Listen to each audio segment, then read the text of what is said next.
If you came here looking for another micro-saving habit or a goal-setting template, this probably isn't that. Over the next 15 minutes, the argument is simple. The problem was never your discipline. It was the system you built discipline into. This is the systems versus goals debate almost nobody explains correctly, and why most dopamine detox advice misses the real fix. Let's take it apart of the dopamine goal trap. You've been told the problem is your discipline. It isn't. In the next few minutes, we look at the arithmetic and what a better system does differently.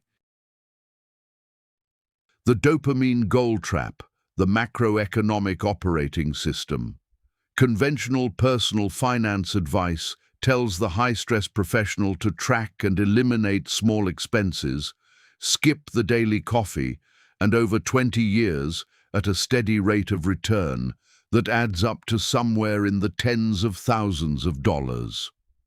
As a hypothetical illustration, cutting a $4 daily purchase saves roughly $1,400 a year, compounded at a modest rate over 2 decades that can grow into the neighborhood of $50,000.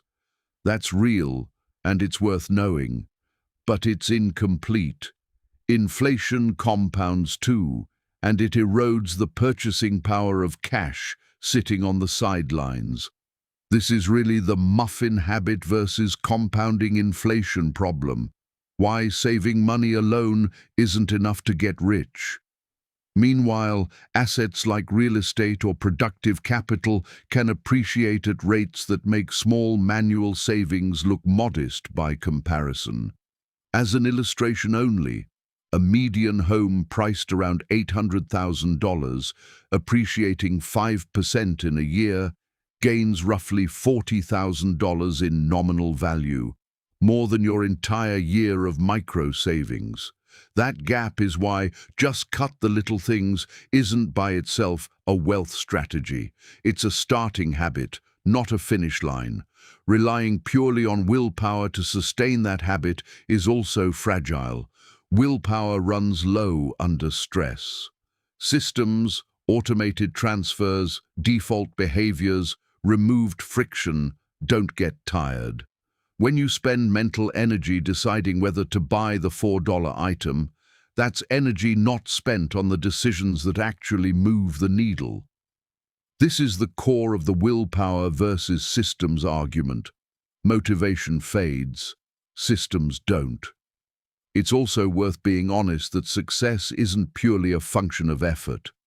Markets and careers aren't perfectly meritocratic. Connections, timing, and structural advantages matter, sometimes more than they should. That's not an excuse to disengage. It's a reason to build a system that holds up even when the environment isn't fair, rather than one that only works if everything goes right. A goal without a system is a wish with a deadline. If your current system is manual tracking, inconsistent sleep and reactive hustle, it will keep producing inconsistent results, not because you're failing at it, but because that's what the system is built to produce. What you let into your attention shapes what you're able to produce. So the practical move is to spend less energy on reactive noise and more on protecting a small, repeatable block of focused time each day. That block, not the coffee you skipped, is usually where the real leverage is. Here's a genuine question worth sitting with.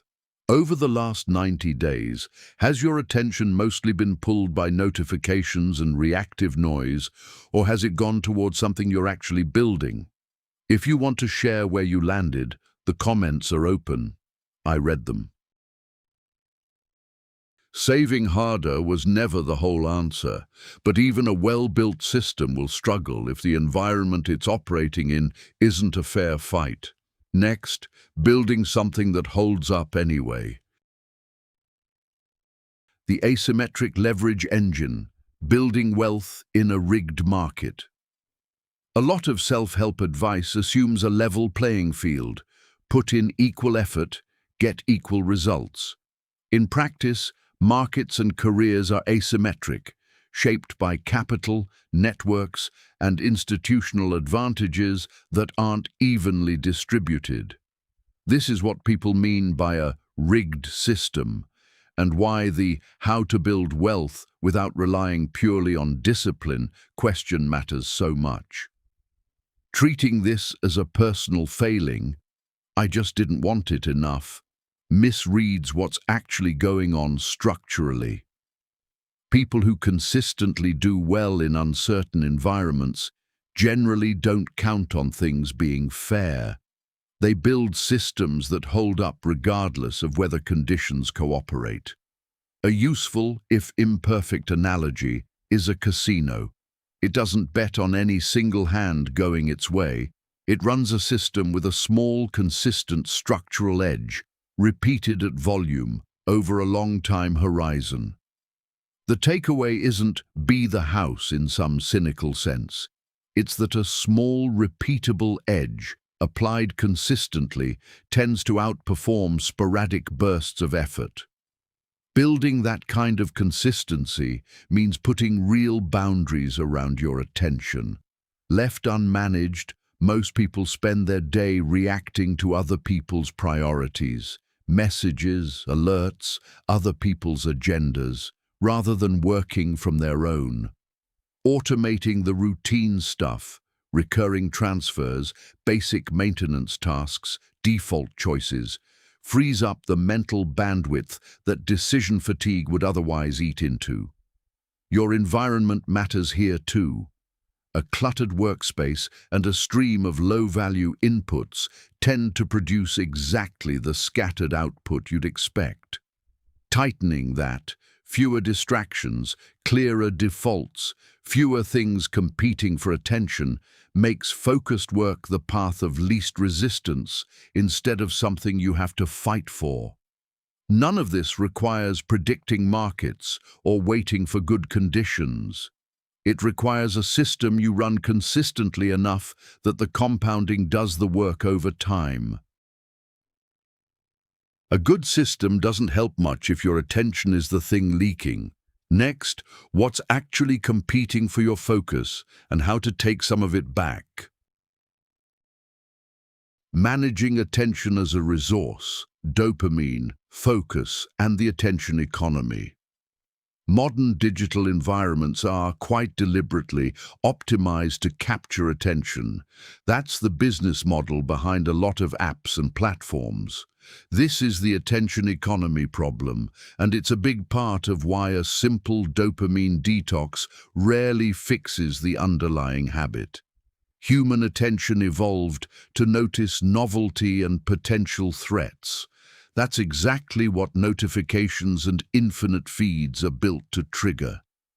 When your attention gets fragmented into constant small interruptions, sustained, high-quality work becomes hard to sustain, not impossible, just harder than it needs to be. What you consistently pay attention to shapes what you notice and what you produce. If most of your inputs are reactive and low value, outrage, comparison, urgency, your output tends to mirror that. This isn't a mystical claim. It's closer to what attention researchers describe as selective filtering. Your brain can't consciously process everything competing for it, so it prioritizes based on what you've trained it to treat as relevant. Worth noting, exactly how much of this you can deliberately reprogram through evening routines is genuinely debated in the research, so treat routine building as a practical habit, not a guaranteed neuroscience hack. Two practical windows tend to matter disproportionately, right before sleep and right after waking, since what you focus on in those windows tends to color what follows. This is essentially a morning routine for high performers built around attention, not just productivity hacks. Simple routines, writing down priorities, avoiding reactive input right before bed, are a low-cost way to use that window intentionally. The mechanical piece is straightforward. Don't rely on willpower to resist distraction in the moment. Remove the distraction ahead of time.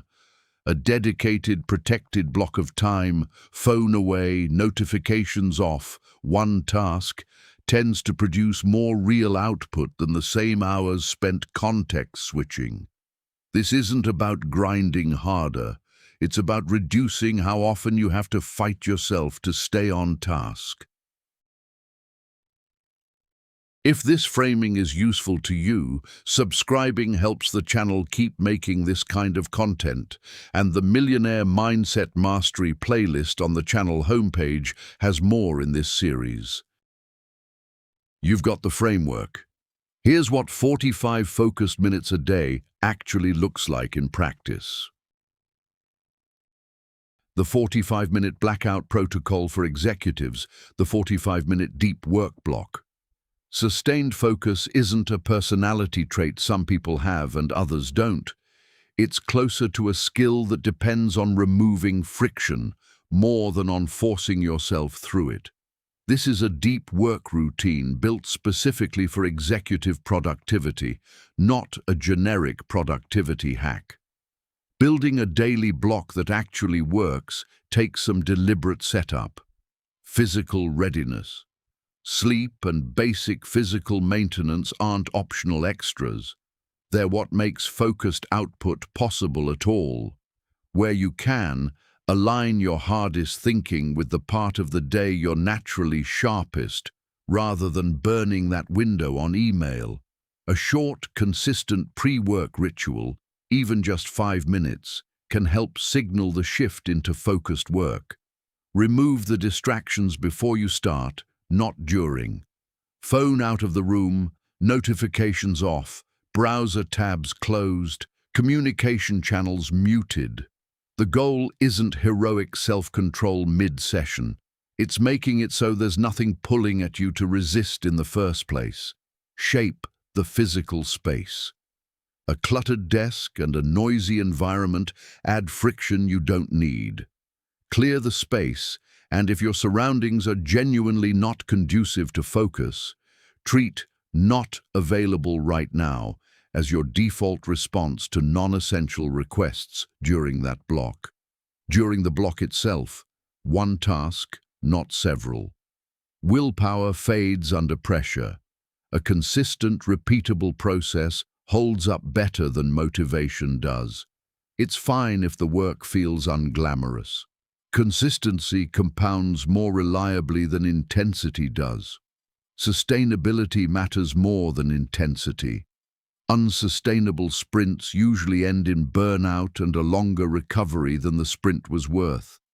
A tracked, steady daily rhythm, even a simple check mark on a calendar, tends to outperform sporadic bursts of effort over the long run, mostly because it's the one you'll actually keep doing. The core idea, again, you don't rise to your goals, you fall to your systems. Goals versus systems isn't a slogan. It's the actual mechanism behind why some people build wealth and habits that stick and others don't. The point of all of this isn't to add urgency. It's to make the daily version of focused work require less willpower than it currently does. That's the framework. Goals set direction, but systems are what actually produce the outcome. If this shifted how you think about the goals versus systems question, subscribing helps, and the Millionaire Mindset Mastery playlist on the channel homepage continues the series. If this was useful, you're welcome to subscribe to this channel.